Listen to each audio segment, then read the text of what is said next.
अब बच्चों प्रसंग धर्मदास जी का चल रहा है। देखो अपना पिता अपने लिए कितना कष्ट उठा रहे हैं। एक जीव को काल की दलदल से बाहर खींचने के लिए कितना कुछ उन्होंने किया। बालक की तरह पीछे पीछे करे, कहां जंगल में, कहां किसी दरिया पे, कहां किसी तालाब पे, कहां कहां कष्ट वो मालिक उठाया उन्होंने। वो कहते 2 दिन मेरी शरण हो, ताका हो मैं दास, केल के लग गया फिर उगते गत्ते आकाश। जैसे राजा अम्बरीश था, उसके पीछे लगे रहे थे, लेकिन हम नहीं समझते जब हमारे पास 2 पैसे हो।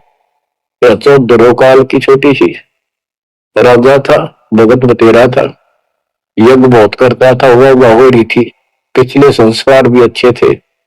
तो संस्कार कब बने? जब कभी कबीर साहब की शरण में था, जैसे कलयुग में हो तुम। अब ये जो रह जाएंगे ना, पार हो गए सो हो गए। भक्ति अच्छी करते हैं क्योंकि सत्साधना मिल गई। एक सांस की कीमत कितनी गजब की है, इसकी बहुत वैल्यू है। पार ना हो तो फिर ये नो फंस जाएंगे काल के। इनको स्वर्ग में रखेगा, देवता बनावेगा, थोड़ा माचे माचे आन देंगे, फिर राजा पृथ्वी बना देगा।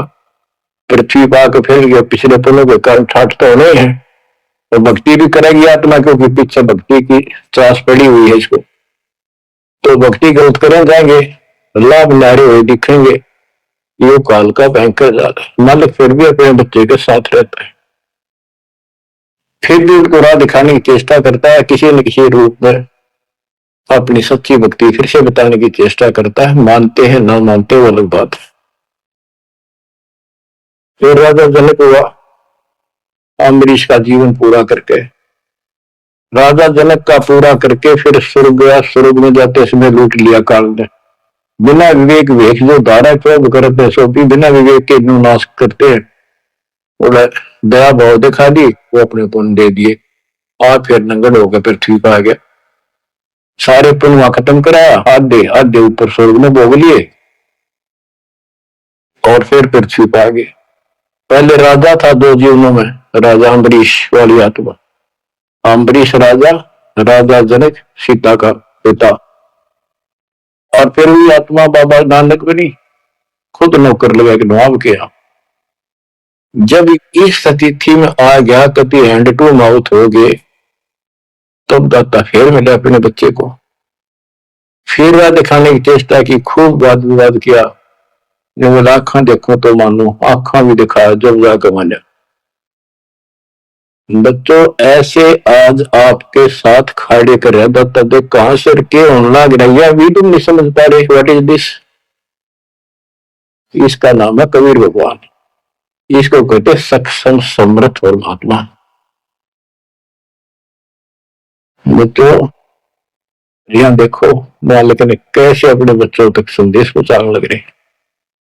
काल ने जुल्म करने में कसर नहीं छोड़ी, तो यू भी तो उसका बाप है। और देखो अपने बच्चों को कैसे अमृत छकाने लग रहे। इन क्रियाओं को देखकर ये विश्वास कर लेना चाहिए कि आप समर्थ की शरण में आ चुके हो।